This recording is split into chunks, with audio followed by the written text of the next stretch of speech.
Boa noite a todos. Primeiramente, eu gostaria de te agradecer aos nossos amigos, aqueles que estão nos assistindo. Queria dizer que hoje eu tenho uma honra, é um prazer ter aqui o meu amigo, o pastor Levi, né, um amigo de muitos anos, que já conheço há um bom tempo, né, desde do Brasil, e agora tivemos aqui um bom tempo em Portugal. Levi, fala para mim um pouco de você, o que é que você faz, o que é que você já fez, as suas qualificações, para a gente poder começar a entrar no tema de hoje, que é um tema que me interessa muito, porque eu gosto de ler, né? E eu gosto muito de ler a Bíblia, e eu gostaria de falar sobre isso. Maravilha. Bom, meu nome é Levi Oliveira, casado com a Cristiane, pai do Christian e da Luíse. Sou pastor já da mesma comunidade por 24 anos, lá na cidade de Santa Maria, no Rio Grande do Sul. Por fim, agora, os últimos meses, 10 meses, vivendo aqui em Portugal, na cidade do Porto. Viemos por um projeto missionário, que estamos já agora a regressar ao Brasil. E havias me perguntado a respeito de formação e tudo, então, primeira graduação que eu fiz foi bacharel em teologia. Depois eu fiz uma outra graduação que foi no curso de ciências sociais, me formei também bacharel em ciências sociais pela Federal lá de Santa Maria. Depois eu fiz uma especialização em missões transculturais, fiz uma pós-graduação também no campo da teologia. Agora estou concluindo o mestrado também dentro do campo da teologia, e se Deus permitir, em breve vamos fazer um doutorado, se assim for da vontade de Deus, né? Ok. Estudar sempre é importante, né? Eu também, desde pequeno que eu sempre cresci também na igreja, ouvindo meus pais a ensinarem, a falarem da Bíblia, e eu tenho muito interesse por esse livro, né? Inclusive eu tenho aqui a minha Bíblia. Isso aqui foi um presente que eu ganhei no ano de 2000, né? E tenho ainda ela guardada comigo. Mas ainda antes de entrar no assunto da Bíblia, porque a Bíblia está muito ligado com Israel, não é? Com o povo judeu. E fala para mim de Israel. Quantas vezes já estiveste em Israel? O que é que conhece de Israel? Fala um pouco da sua ligação com Israel. Minha ligação com Israel é de sangue, é lá do fundo do coração. Na verdade, eu conheci Israel, fui a Israel pela primeira vez em 2003. Participei de uma caravana, enfim, um projeto que tinha lá, e fiquei apaixonado, né? A paixão por Israel, ela é por um todo, porque a Bíblia foi escrita naquele contexto. A Bíblia foi escrita pelo povo judeu dentro do contexto de Israel, quer dizer, o nosso Salvador, ele é desse contexto. Então, a base, o fundamento da nossa fé está todo ali. Então, dizer que eu sou um cristão e não amar as raízes da minha fé é incoerência. É incoerência. Então Deus já me oportunizou estar em Israel 23 vezes. 23 vezes eu passei a desenvolver um projeto que é uma espécie de um seminário bíblico ambulante. Okay. A gente leva caravanas para lá para estudar a Bíblia em loco. Então tem sido uma experiência maravilhosa. Em loco, para quem não conhece, isso é em latim, não é? Estudar no local. Isso. Ok. Perfeito. Mas você usou aí uma palavra fé, né? Pode explicar um pouco mais isso, a fé, o que é a fé? Porque você falou da questão da Bíblia em relação à sua fé, pode explicar isso um pouco? Então, assim, a palavra fé no original, no hebraico, é emuná. E a fé, ela está associada a duas coisas essenciais. A fé, é como se fosse uma moeda que tem cara e coroa. Okay. Se tivesse um lado só, essa moeda não valeria. Tem que ter os dois lados para ela ter valor. Assim é a fé. A fé tem um lado que é o lado da confiança, é o lado daquela certeza, daquela convicção de que aquilo ali é a verdade, de que a palavra de Deus é a verdade, de que Cristo é o enviado de Deus para salvar a humanidade. Eu não tenho dúvidas quanto a este fato, eu tenho essa confiança. Esse é um lado da fé. O outro lado da fé é a obediência, porque de nada vale eu ter essa confiança, mas eu não ser obediente a Deus, eu não seguir o seu caminho. Abraão é chamado o pai da fé porque ele apresentou exatamente essas duas coisas. Ele tanto teve essa confiança em Deus, como teve a obediência àquilo que Deus determinou. Então ele é chamado de pai da fé. Ok, muito bom.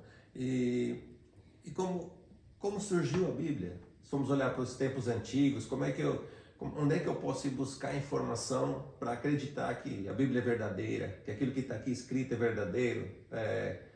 Quem é que escreveu? Onde é que estão essas informações? Então, a palavra Bíblia, né?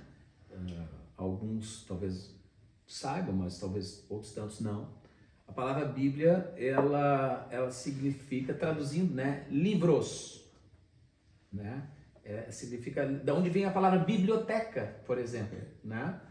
Então, a Bíblia é o composto de 66 livros, 39 do Antigo Testamento, chamado Antiga Aliança, e 27 do Novo. Portanto, a Bíblia foi escrita ao longo de séculos, por mais de 40 autores diferentes, que, né, muitos nem, né, a maioria nem eram da mesma geração, alguns até eram da mesma geração, principalmente alguns profetas, mas por longos períodos, e ela foi sendo composta, foi sendo construída. Com o passar do tempo, os sábios judeus, os rabinos antigos, os sábios de Israel, foram percebendo que no meio deles haviam escritos que eles eram especiais. Havia muita coisa escrita, mas haviam escritos que tinham um peso diferenciado, que tinham uma resposta diferente, e eles foram percebendo que aquilo tinha a mão de Deus, e de fato tinha. Então compreendeu-se que aqueles livros, aquelas literaturas, elas foram inspiradas por Deus.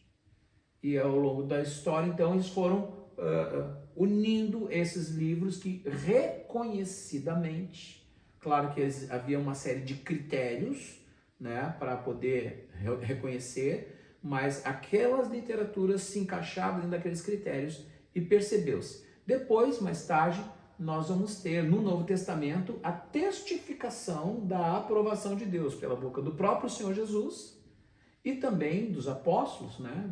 Paulo diz, olha, toda a escritura é inspirada por Deus e é apta para ensinar, para corrigir, para redigir, enfim, há uma testificação. E quando ele fala ali toda a escritura, evidentemente, naquele momento ele estava se referindo aos 39 livros do Antigo Testamento, que era reconhecido por toda a comunidade judaica como livros sagrados.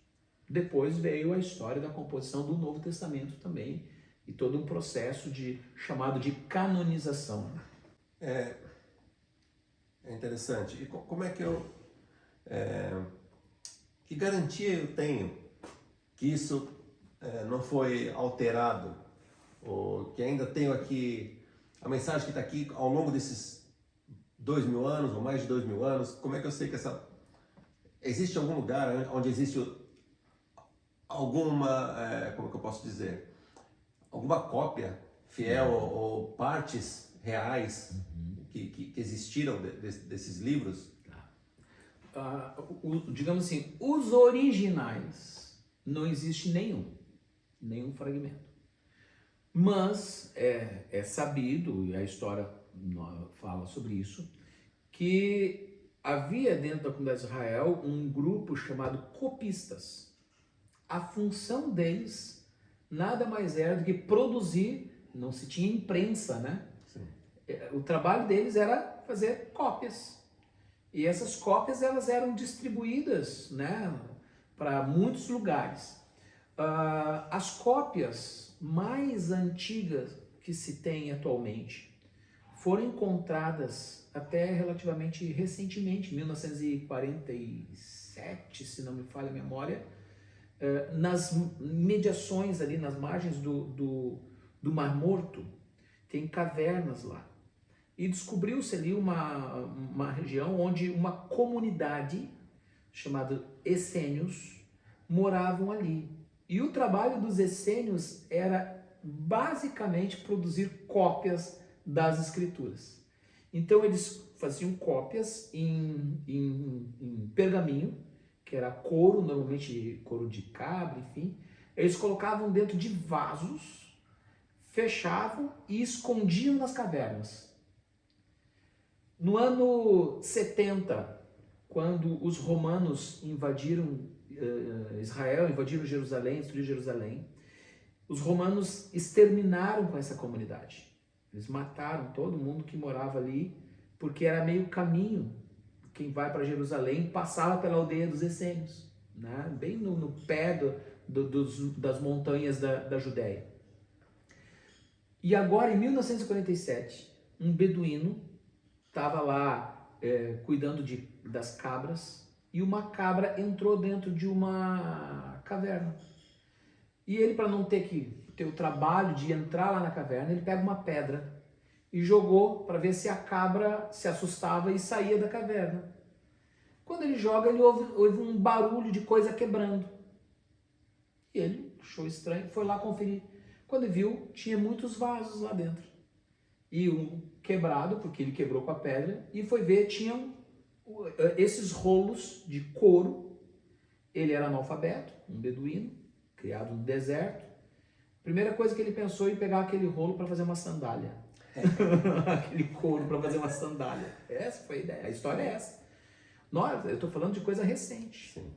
Só que, claro, veio a calhar que os pesquisadores, enfim, chegaram a ter acesso a esse material e começaram-se escavações ali na região, né, chamada de região de Qumran. E então se tem ali os pergaminhos mais antigos. Ali tem cópias, eles acharam cópias inteiras de praticamente quase todos os livros do Velho Testamento. Praticamente todos. O livro de Isaías, então, intacto, de ponta a ponta. Tanto que eles fizeram um museu na cidade de Jerusalém, chamado Museu do Livro, que é em homenagem aos rolos que eles encontraram, e foram muitos, não é um ou dois, muitos materiais lá. Então nós estamos falando de material de 2000 anos atrás, pelo menos 2000 anos atrás. E quando a gente compara o texto escrito lá com a nossa Bíblia hoje, a gente vê que há fidelidade no texto. Por isso nós podemos ter essa segurança de que a Bíblia que usamos hoje, ela é confiável. Ok. Você mencionou no começo dessa entrevista, desse bate-papo, a questão dos livros, né? E esses livros, eles... o assunto são iguais? Como é que são os assuntos? Né? Nós temos livros do Antigo Testamento, nós temos livros no Novo Testamento, é dividido em como? Tem história, tem poemas? Então, nós temos duas grandes divisões na Bíblia como um todo, né? O Antigo Testamento, que eu prefiro chamar de Antiga Aliança, e nós temos o Novo Testamento, que eu prefiro chamar de Nova Aliança. Eu e mais outros tantos teólogos aí. A palavra Antigo Testamento, ela surgiu numa ideia pejorativa, entende? Tipo, o novo é o que é o melhor, ele veio suplantar o antigo. E não é essa a ideia, entendeu? Anular o antigo. Não é isso. Okay. Esse pensamento está equivocado. Então, ele nasce essa ideia de superação, e não elas se complementam, né? Então, nós temos, tanto no Antigo como no Novo Testamento, nós temos subdivisões, né? Nós temos a primeira parte do Velho Testamento, o Pentateuco, 5, 5 primeiros livros que acredita-se ter sido registrado, escrito por Moisés. Então, nós temos ali a base, né, a origem de tudo, tanto da vida como da humanidade, como os pactos fundamentais. Nós temos o registro dos patriarcas, nós temos o registro da formação do povo de Israel, a sua história. Então, nós temos o alicerce. Nós temos Deus trazendo, entregando ao seu povo a Torá, os mandamentos, as leis, tudo isso nós temos dentro do Pentateuco, né? Nós temos um conjunto de livros históricos, né? Nós temos, né, livro conta a história dos reis, conta a história do próprio povo de Israel, enfim, um conjunto de livros históricos.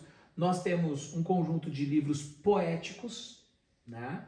Então, a poesia hebraica é diferente da poesia, da nossa formato de poesia. Nós temos um conjunto de livros proféticos. Então, essa é mais ou menos a estrutura do Velho Testamento. Nós vamos ter já no Novo Testamento um conjunto de livros que são os evangelhos, são os 4 primeiros livros, Mateus, Marcos, Lucas e João.